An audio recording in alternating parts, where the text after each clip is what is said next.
एक समय की बात है, एक छोटे से राज्य में एक अनुदानित राजा था। यह राजा अपने राज्य के लिए बहुत नेतृत्व कर रहा था, लेकिन एक दिन वह अचानक गायब हो गए।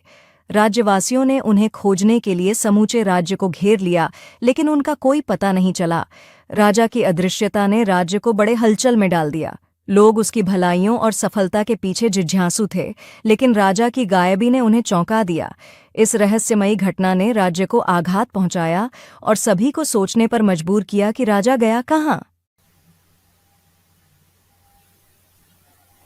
राजा की अदृश्यता के बाद राज्यवासी सभी जगहों में जाने लगे, जंगल, पहाड़, नदी, लेकिन कहीं भी उन्हें कोई संकेत नहीं मिला। एक दिन एक युवक नामक अर्जुन ने एक पुराने पुस्तकालय में एक पुरानी किताब खोजी और वहां एक अजीब सी रचना मिली। किताब में लिखा था कि राजा एक अदृश्य दुनिया में चले गए हैं, जहां उन्हें अपने राज्य के बारे में नई दृष्टिकोण मिलेगा। यह दुनिया उसकी आत्मा को समर्थन करने के लिए एक परीक्षण का स्थान था, जिससे वह एक सशक्त और बुद्धिमान राजा बन सकते थे। अर्जुन ने तत्पश्चात राजा की अदृश्यता के पीछे का पूरा सच खोजने का निर्णय किया। उसने योजना बनाई और राज्य के लोगों को बताया कि वह कैसे राजा के पथ पर चलने का निर्णय किया है। अर्जुन ने अपने सफर की शुरुआत की और पहले ही दिन उसे एक रहस्यमय वृक्ष का पता चला।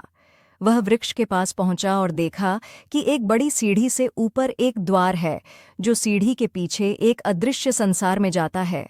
अर्जुन ने द्वार को खोला और वहां पहुंचते ही उसे एक नया दृष्टिकोण मिला।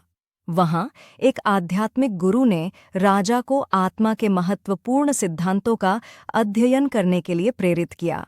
यह सफर राजा के लिए एक आत्मा की खोज में बदल गया था। अर्जुन ने अपने अदृश्य सफर के दौरान कई रहस्यमयी सीखें हासिल की। उसने आत्मा के महत्वपूर्णीयता को समझा और उसे अद्वितीयता की भावना से मिला। अर्जुन ने भी राजा के लिए एक नया प्राकृतिक समझ बनाई और उसने अपने अनुयायियों को समृद्धि और समर्थन का एक नया स्रोत प्रदान किया। एक दिन राजा अचानक वापस आ गए और उन्होंने अपने अदृश्य सफर का अनुभव बांटा। राज्य के लोग हैरान और प्रेरित हो गए और उन्होंने अब राजा को एक नए दृष्टिकोण से देखने लगे। राजा ने अपनी गुमराही को सही किया और उसने अपने राज्य को एक सशक्त और समृद्धिशील समाज में बदलने का संकल्प किया।